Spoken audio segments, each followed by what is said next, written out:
and we had this this conversation yesterday regarding step one or phase one, as I was talking about, is are our reserves at the right amount just for normal times? If we've got extra in some of these reserves that we don't need, that should be our first thing. I think we all agree that 90 days is the right amount of days for our general fund reserves.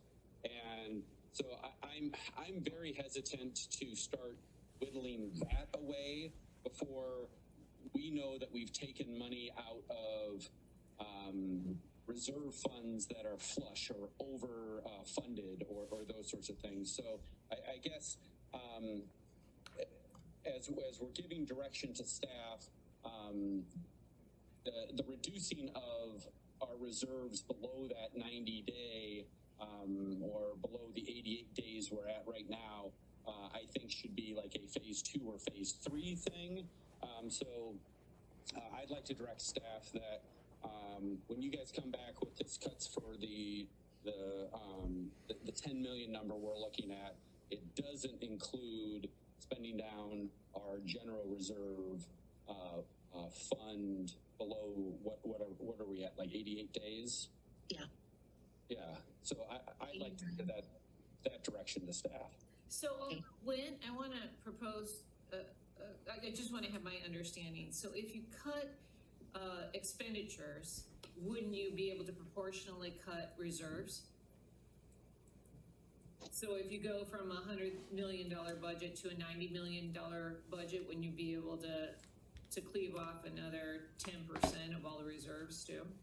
Well, no, because we're only making that reduction for a short period of time. I mean, if our intent is to make these cuts permanent and forever, maybe we'll eventually, I don't think that we're prepared to do that right now. Okay. Because otherwise, when you pop back up, hopefully when things get back to normal, then we're going to have to backfill the reserves to get back up to that number. So I think if you're thinking about this step by step wise, I think you make the cuts, assume that they're temporary.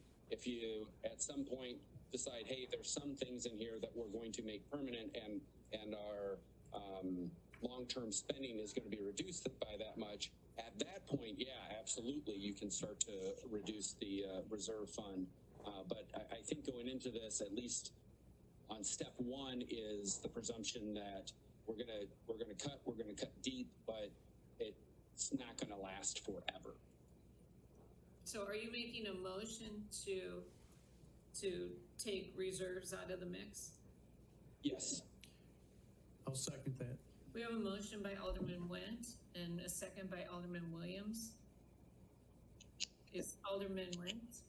Yeah, and I want to make that clear that I'm just taking it off of the table for right now. I'm not saying we're not, because I have a feeling when we get really digging into this and depending on where this number ends up, I think it's going to come back on the table. I just don't think that it should be on the table on phase 1. Can I get a little clarification? That's yeah, for the general. looking for clarification. That's for the general fund, but you want us to look, in this first phase, you want us to look at liability fleet facilities. Absolutely. I mean, if we're holding an extra $1 million in liability just for giggles, and we don't actually need it because we don't have a policy that we know what that number should be, yeah, absolutely, sweep that out of there. But that's why we're looking and have been trying to get from staff for years, what is our policy for those reserves and what should they be? Because since I've been on council, they have fluctuated all over the board, and honestly, it seems to be just at the whim of whoever's got the ear of whoever's doing the budget or how to make things balance out depending on what our revenue expectations are. So I'd like to start there and get an honest opinion and a policy in place on what those reserve numbers should be. But yeah, if we're just holding money in those those funds just for a rainy day. This is the rainy day. So your reserve protection applies to the general fund only, and you want Yes. proposal of appropriate reserves for the other funds. Yes. Is there any further discussion on that suggestion or that motion? All those in favor, please indicate by saying aye. Aye. Those opposed? That motion carries. We're getting kind of lackluster, I think. We're losing our